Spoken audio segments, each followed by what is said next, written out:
Domitis, numéro 1 des résidences services seniors, des appartements et des services pour vivre l'esprit libre dans plus de 150 villes en France présente.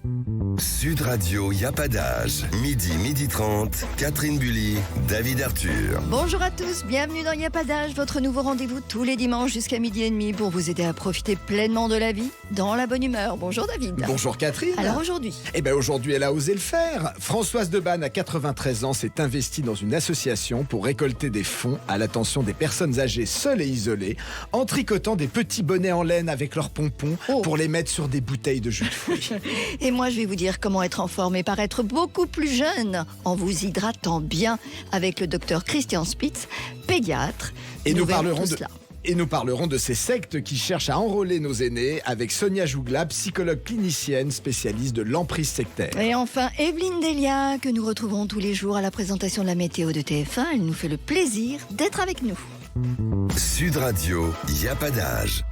Il n'y a pas d'âge pour le faire. Françoise Debanne. Bonjour Françoise. Bonjour madame. Alors, vous avez 93 ans, vous vivez à Briançon et vous vous êtes investi dans la fabrication de petits bonnets en laine pour des bouteilles de jus de fruits, c'est ça? Oui. Alors, Sur vous les allez jus nous de raconter cette aventure.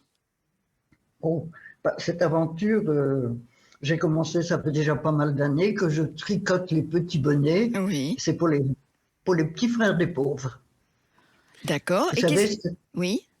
c'est une association qui a été fondée par Armand Marquiset en 1946. Voilà. Oui. Et ça fait... Et alors, donc, les petits frères des pauvres, ils font des tas de choses pour les personnes âgées. Voilà. C'est leur enfin, comment on dit, hypothèse, mais leur but, c'est accompagner, agir et témoigner. Et qu'est-ce qui vous a amené... Qu'est-ce qui vous a amené à tricoter? Vous êtes une tricoteuse hors pair depuis des années et des années? Je tricoter un petit peu, c'est parce qu'un jour j'ai vu ça, et alors on fait ça avec des restes de laine, et c'est très bien parce que la marque Innocent donne 20 centimes parfois quand elle vend ses petites bouteilles. Mais ça récolte beaucoup d'argent. Bien sûr, mais ça vous prend combien de temps, François? Moi, je suis à Domitis et je tricote mes petits bonnets en écoutant la télé. Voilà. Et alors, cette année, vous en avez tricoté combien, Françoise? Cette année, j'en ai envoyé 90 seulement. 90 cette année? Oui, 90. Et l'année d'avant, j'en avais envoyé 190 parce que l'année d'avant, avec le confinement, on n'avait pas pu en envoyer. Voilà. Alors, est-ce que vous savez, Françoise, que grâce à vous et grâce à toutes les tricoteuses bénévoles, en 2022, les 556 900 bonnets qui ont été vendus sur des bouteilles de jus de fruits ont rapporté 111 380 € à l'association des petits frères des pauvres qui s'occupe des personnes âgées. Alors, il y a une chose... Oui, Françoise. Alors, l'opération vient de redémarrer et vous avez jusqu'au mois de mars pour aider Françoise et les autres tricoteuses à vendre leurs petits bonnets. Anaïs Chartier, bonjour. Bonjour. Alors, vous êtes l'animatrice de la résidence Les Aigons Blancs à Briançon. Est-ce que cette initiative, l'initiative de Françoise, a eu un impact sur la vie des résidents, globalement? Alors, oui, effectivement, en fait, Françoise est venue un jour me trouver et m'a dit « J'ai fait plein de bonnets, mais il manque les pompons et on pourrait peut-être faire une animation avec les autres résidents. » Donc, on s'est organisé et on a proposé une activité petits pompons. Donc, Françoise a appris... Eh bien oui, en fait, ça a été assez surprenant parce que vu que c'était pour une bonne cause, on a des personnes qui venaient pas forcément en animation qui nous ont rejoints. Oui, c'est vrai. Voilà, donc on leur a appris à faire des pompons. J'ai également appris. Donc c'était un moment convivial d'échange où on a discuté un peu de la vie, de plein de choses. Et voilà, c'était très sympa. C'est formidable.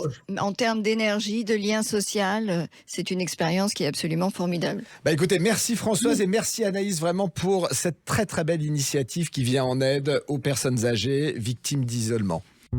Sud Radio, y a pas d'âge. Nous allons maintenant vous faire découvrir un secret pour être en forme et paraître plus jeune, c'est l'hydratation, Catherine. Alors c'est vrai que plus on avance en âge, globalement, plus le corps et la peau ont besoin d'eau et pourtant on ressent de moins en moins l'envie de boire. Alors, docteur Christian Spitz, vous êtes pédiatre. Bonjour. Oui.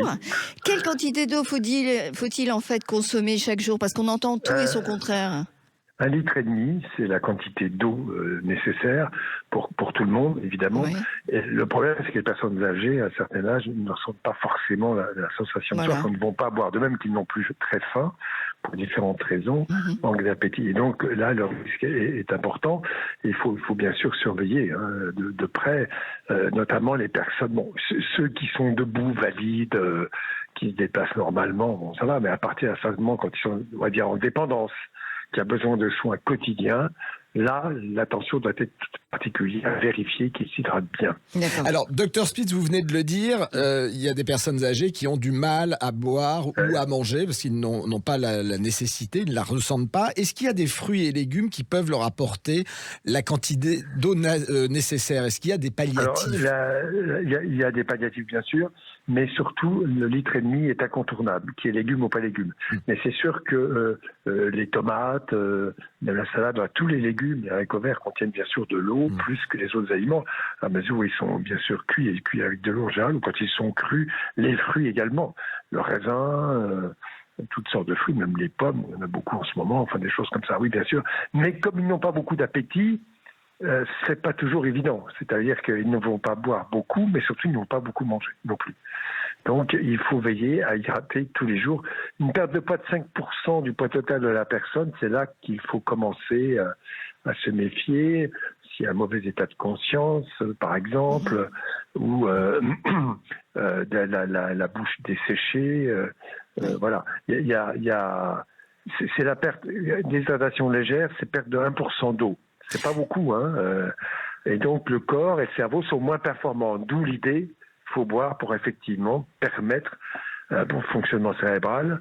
Et bien sûr, un bon fonctionnement cérébral, qui dit bon fonctionnement cérébral, dit qu'on est plus en forme, évidemment. Alors l'hydratation favorise, comme vous le dites, le tonus, mais aussi la jeunesse de la peau. Et là, on parle de l'eau minérale, l'eau du robinet, c'est pareil? Alors, l'eau parisienne, l'eau du robinet est excellente. Je suis désolé s'il y a des pubs qui passent. Mais alors, en France, je vous le dis en 2 mots, vite fait, l'eau minérale est une eau censée avoir des vertus thérapeutiques. C'est la législation française. Et chaque année, il y a plusieurs eaux qui essayent d'avoir ce label parce que ça permet de vendre plus cher, qui ne l'obtiennent pas parce que vous ne s'étudiez comme un médicament et on ne voit pas de vertus thérapeutiques. Et puis, voilà, il y a les eaux de source classiques qui sont déjà récoltées dans la région où on est. Toutes les eaux de source que vous voyez, qui sont d'ailleurs les moins chères, sont absolument excellentes, mais l'eau du robinet également. Je rappelle que l'eau parisienne, entre autres, dans les villes, mais maintenant un peu partout en France, on a des grands opérateurs, Veolia entre autres, enfin je ne sais pas, faut pas donner de nom peut-être, mais qui effectivement distribuent l'eau, une eau d'excellente qualité. Eh bien écoutez, merci beaucoup docteur Christian Spitz. Et grâce à vous, nous avons un nouveau médicament, l'eau du robinet. Exactement. Ah oui, oh là. Excellent. Merci, à bientôt, docteur Spitz. À bientôt. Bonne journée. Bonne journée. Catherine Bully, David Arthur, nous sommes ensemble jusqu'à 12h30 et dans un instant, nous allons vous donner des conseils pour que vos parents ne tombent pas entre les mains d'une secte et surtout, si malheureusement ils sont tombés entre les mains d'une secte, on va les aider à s'en sortir. Et Evelyne Delia sera avec nous. À tout de suite. À tout de suite. Domitis, numéro 1 des résidences services seniors, des appartements et des services pour vivre l'esprit libre dans plus de 150 villes en France présente. Sud Radio, y a pas d'âge. 12h30, Catherine Bully, David Arthur. On est dimanche, bienvenue si vous venez tout juste de nous rejoindre et merci à ceux qui sont déjà fidèles à ce nouveau rendez-vous que nous vous donnons chaque dimanche entre midi et midi et demi sur Sud Radio. Alors au programme, ces sectes qui cherchent à enrôler nos mères et nos grands-mères. Quelques conseils pour éviter de tomber dans leur piège, vous verrez. Et nous aurons l'immense plaisir d'accueillir Evelyne Delia, la présentatrice météo préférée des Français, qui, avec son sourire ravageur, illumine les bulletins météo Voilà, du TF1. elle nous donnera sa recette du bonheur. Sud Radio, y a pas d'âge. Alors, sans plus attendre, nous allons aborder un vrai problème sociétal, Catherine, puisque depuis 3 ans, les seniors sont devenus les cibles privilégiées des organisations sectaires internationales, des églises évangéliques et des petits gourous de province. Ce qui inquiète Caroline, qui nous écrit cette semaine pour nous poser cette question. Tout à fait. Bonjour, nous dit-elle. Ma maman, qui a 68 ans, a changé de comportement depuis qu'elle s'est mise à fréquenter un groupe de dames issues des témoins de Jéhovah qu'elle a rencontré à la sortie du métro. Qu'est-ce que je peux faire? Voilà sa question. Eh bien, écoutez, Caroline, pour vous venir en aide, nous sommes aujourd'hui avec Sonia Jougla, qui est psychologue clinicienne, spécialiste de l'emprise sectaire. Alors, Sonia, comment les membres d'une secte font-ils pour nous aborder et nous recruter? Alors, pour le recrutement, il va y avoir 2 différences parce qu'il y a des seniors qui sont d'un grand âge, qui ont entre 75 et 80 ans, et des seniors beaucoup plus jeunes qui ont, on va dire, entre 60 et 75 ans. Hein? Et pour le recrutement des personnes âgées, les plus âgées, ça va se faire à leur domicile. C'est-à-dire que les sectes vont démarcher in situ à leur domicile, dans les clubs 3e âge, les maisons de retraite, les trucs de gérontologie.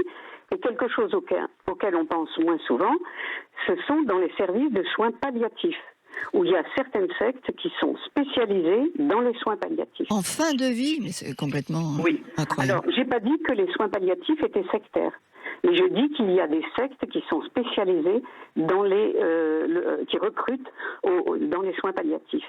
Et puis il y en a même qui vont recruter à la sortie des églises.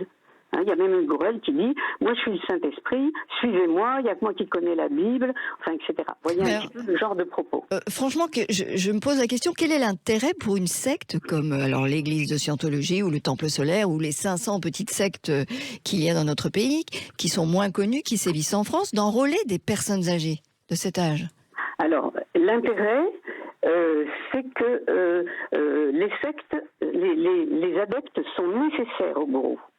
Elles sont nécessaires au gourou parce que les adeptes seniors, ce qui sont des proies faciles, comme vous le savez, parce qu'elles sont facilement manipulables, mais elles sont surtout particulièrement dévouées et obéissantes, et elles n'ont jamais de rébellion, jamais de contestation, aucun doute sur la véracité de la doctrine, et elles idolâtrent le gourou. Et la mise sous emprise des seniors, ce qu'il y a d'intéressant, c'est qu'elle est souvent beaucoup plus rapide, mais aussi beaucoup plus tenace, parce que ce sont des gens qui ne partent pas. Donc il n'y a même pas d'intérêt financier derrière.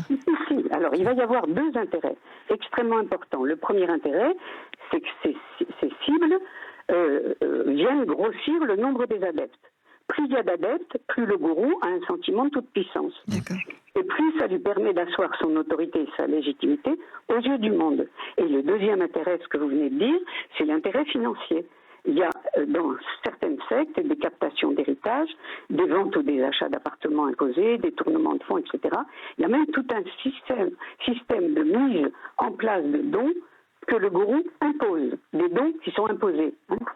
Voilà. Sonia Jougla, concrètement, est-ce qu'une fois que la personne âgée est entrée dans une secte, quel est son sort? Est-ce qu'elle est sujette à des maltraitances? Beaucoup. D'abord parce que, alors il y a toutes les maltraitances habituelles des autres personnes âgées, mais les seniors sont les adeptes qui subissent le plus de maltraitances, plus que les autres adeptes même. Ils sont rejetés de tous, ce sont des boucs émissaires, ils sont le défouloir de tout le monde, tous les membres de la secte. Ils sont très souvent maltraités. Il y a des maltraitances qui sont physiques, avec des coups, avec des privations de sommeil, une alimentation qui est épouvantable parce que la nourriture est beaucoup trop dure, ils n'ont pas dedans, un travail forcé, des postures, rester en position de lotus pendant des heures quand vous avez 30 ans, c'est pas tout à fait facile. Et puis après, il y a des maltraitances psychologiques. Alors, ce que vous me dites, moi, me donne la chair de poule, mais je voudrais qu'on réponde à la question de Caroline quand même. Comment faire alors pour en sortir? Alors, alors comment faire? Vous voulez que vous voulez pas que je vous parle des maltraitances? Ah si, vous pouvez, mais oui. allez-y. Oui, je sais pas. Hein. Bon, ce qu'il y a d'important et que personne ne connaît, ce sont les maltraitances sexuelles. Dans les sectes, il y a souvent de la part du gourou qui va imposer des relations sexuelles avec qui il veut, et c'est lui qui a le droit de dire voilà, un tel fait l'amour avec un tel. Et dans une secte, par exemple, il y a une gourelle qui a obligé une mère âgée à avoir des relations avec ses 2 fils, dont un était schizophrène. Et elle a aussi obligé un jeune de 23 ans à coucher avec une femme de 70 ans. Puis il y en a d'autres qui doivent s'occuper, dans d'autres sectes, des messieurs âgés, célibataires, en manque de câlins. Il y en a d'autres qui sont obligés de draguer les vieux messieurs riches pour faire rentrer surtout les portefeuilles dans la secte. Hein? Bon, alors, comment ils vont sortir? Alors, on va vous reposer la question. Oui. Voilà. Non, parce que ce que vous dites est totalement fascinant et je pourrais vous écouter, on pourrait tous vous écouter pendant des heures, mais malheureusement, on n'a pas le temps. Mais justement, pour répondre à Caroline, qu'est-ce qu'on peut faire quand on voit que nos parents ou grands-parents sont sous ce type d'emprise? Est-ce qu'on peut en sortir? Alors, quand l'adepte est dans la secte, ce qui a l'air d'être le cas de cette Caroline, oui. Hein, quand il est dedans, ce qui est très très important, c'est de garder un lien affectif avec toutes ces personnes, avec des lettres, du téléphone, des photos, enfin, etc. Essayer de garder un lien affectif. Ce qu'il ne faut surtout pas faire, c'est chercher à les convaincre. Ne pas dire du mal du gros. Ne pas chercher à prouver qu'il est mauvais. Ne pas émettre de jugement. D'accord. Ce qu'il faut, c'est parler des moments anciens, familiaux et positifs, dire qu'on sera toujours là pour cette personne, pour sa mère donc, et qu'il y aura toujours sa place dans la famille. Ça, c'est ce qui va être important. Oui, donc c'est les ramener vers nous. C'est les ramener, mais surtout pas de force. Voilà. Pas essayer de faire passer un discours rationnel parce qu'ils ne peuvent pas l'entendre.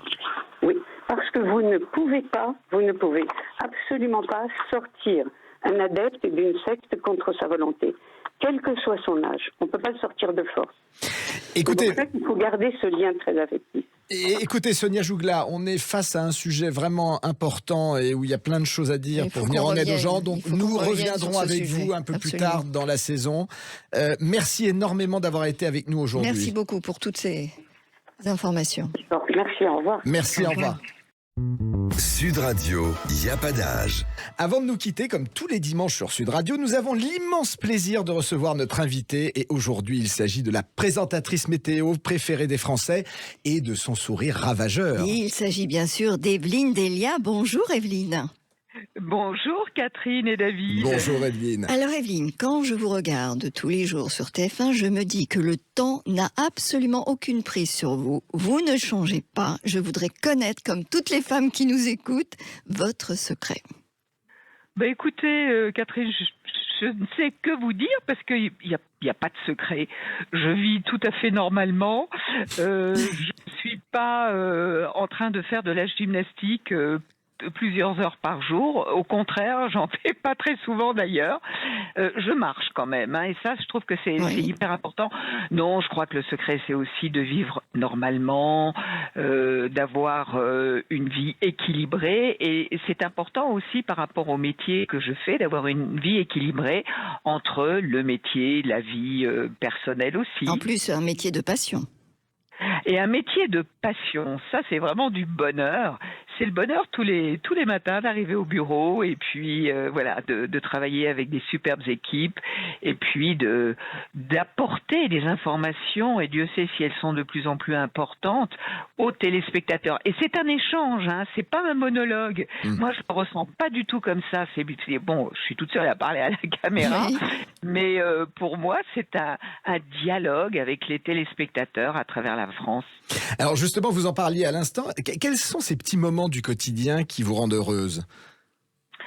Ah ben écoutez, ce sont plein de petits moments, comme vous dites. Pour moi, je dirais pas le bonheur, mais les bonheurs. Et tous les jours, ils sont complètement différents. Parce que ça peut être, par exemple, en ce moment, à Paris, c'est tout gris ces derniers jours. Ça l'était. Et puis tout à coup, un petit rayon de soleil. Moi, j'ai la chance d'avoir mon bureau qui donne sur la Seine directement, dans la tour TF1. Voilà. Et le petit bonheur, c'est de voir passer les péniches, d'avoir un petit rayon de soleil. c'est ça aussi les petits bonheurs de la vie. Moi, j'adore faire de la photo, donc une lumière, ça peut être magnifique. Et puis, ça peut être un coup de fil, une rencontre. Donc, c'est ça les petits bonheurs. Et puis, c'est aussi le bonheur d'être à l'antenne et de continuer à travailler après une grande et longue carrière, de continuer. Et est-ce que votre fille et vos petits-enfants font partie de ces petits bonheurs ? Mais bien évidemment, mais tout le monde en fait partie, c'est-à-dire que ça peut être aussi les amis. Alors c'est très amusant parce que depuis, enfin amusant c'est une façon de parler, parce que là je vais vous parler de la période quand on était tous pendant le Covid et qu'on pouvait pas sortir de chez soi. Et finalement, il y a des bonheurs qui se sont créés, parce que quand on se téléphonait avec des amis qui habitent dans le sud de la France, avant on se téléphonait point barre comme ça. Et puis on a fait des WhatsApp. Et maintenant, on a pris l'habitude, quand on se téléphone, de toujours se voir. Et ça, c'est un petit bonheur quand vous avez une amie qui vous dit « Regarde ce que j'ai planté dans mon jardin ». Ou voilà. Alors, vous qui êtes toujours très, très élégante, qu'est-ce que vous auriez envie de dire à toutes les femmes, en fait, qui ont envie de prendre soin d'elles ? Prendre soin de soi, ça commence par quoi ? Eh bien, prendre soin de soi, ça commence par ne jamais abdiquer. Parce que c'est vrai que toutes, on connaît des moments où on est mal fichu, on a des problèmes dans la vie, et il faut jamais abdiquer. Et ça, c'est une façon de prendre soin de soi, parce que sinon après, la dégringolade elle est rapide. Donc c'est vrai qu'on connaît tous des moments difficiles, parfois dus même à la maladie. Et je crois que c'est ça, et de garder un côté positif.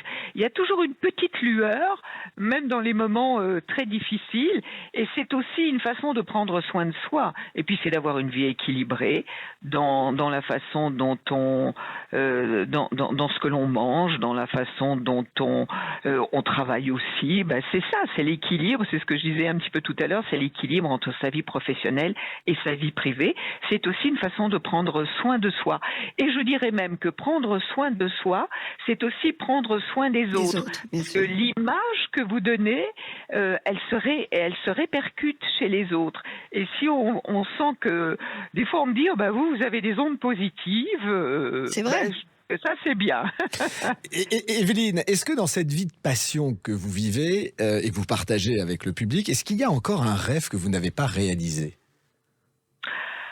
Il y a toujours plein de rêves qu'on n'a pas encore réalisés ou qu'on n'a pas eu le temps. Moi, j'adore voyager. Et il y a toujours eu un rêve, c'est de pouvoir se faire un tour du monde. Alors c'est vrai que maintenant voyager c'est un peu compliqué avec les problèmes du réchauffement climatique, etc. Sont des choses qu'on n'a pas connues. Moi qui ai connu les 30 glorieuses, c'est vrai qu'on voyageait sans se poser de problèmes ou de questions. C'était différent. Mais vous savez, alors je dis faire le tour du monde, mais voyager c'est aussi prendre du plaisir à aller dans une région que l'on ne connaît pas encore. C'est vrai, il vaut mieux voyager, puis quand on sera plus âgé, on fera la France, mais pas du tout. C'est ça qui est bien. Et il y a encore des petits coins de France que parfois je découvre d'ailleurs à la télévision, et je me dis, ça peut être un rêve tout à fait réalisable. Quelle est votre région de cœur en France ? Écoutez, mon père était d'origine bordelaise. Donc j'ai beaucoup vécu, j'ai toujours vécu à Paris, mais les vacances d'enfance, alors on voyageait beaucoup avec mes parents. Moi j'ai le souvenir toute petite d'être partie de Paris en Espagne, au Portugal, à l'époque où c'était avec une 4 chevaux, la 4 chevaux de mon père, et donc c'était vraiment des exploits. Et ça, je pense que ça m'est resté, parce que c'est pour ça que je dis, le rêve c'est toujours de pouvoir voyager, mais c'était une ambiance en plus. C'était une ambiance, c'est vrai. Si vous aviez une baguette magique, la première chose que vous changeriez dans le monde dans lequel nous vivons actuellement, qui est pas toujours facile. Non, c'est un monde qui est pas toujours facile. C'est vrai que actuellement, on se dit au XXIe siècle, avoir encore des guerres, des peuples qui se déchirent, mais en dehors de ça, alors oui, évidemment, si j'avais une baguette magique, on se dit au XXIe siècle encore des guerres comme on les voit, comment est-ce possible ? l'homme est un loup pour l'homme, mais il y a surtout une chose qui, moi, m'a toujours beaucoup perturbée, c'est en fait, c'est la maladie, mais je parle de maladies graves chez les tout-petits. Chez les enfants, oui, c'est vrai. Chez les enfants. Et donc, si j'avais une baguette magique, ça disparaîtrait. Eh bien, écoutez, que Dieu vous entende, oui, Evelyne. Voilà. Que Dieu vous entende. Oui, parce que je crois que malheureusement, nous, on ne peut pas y faire grand-chose, mais il faut vraiment une baguette qui soit très magique. Merci Evelyne, en tout cas, d'avoir partagé ce moment avec nous. Merci infiniment. Avec grand On vous plaisir. laisse vite reprendre vos activités. La météo, c'est dans pas très longtemps, donc on vous laisse. Ok. Au revoir, Merci. Evelyne. À bientôt. Merci, Au à bientôt. revoir. À bientôt. À bientôt.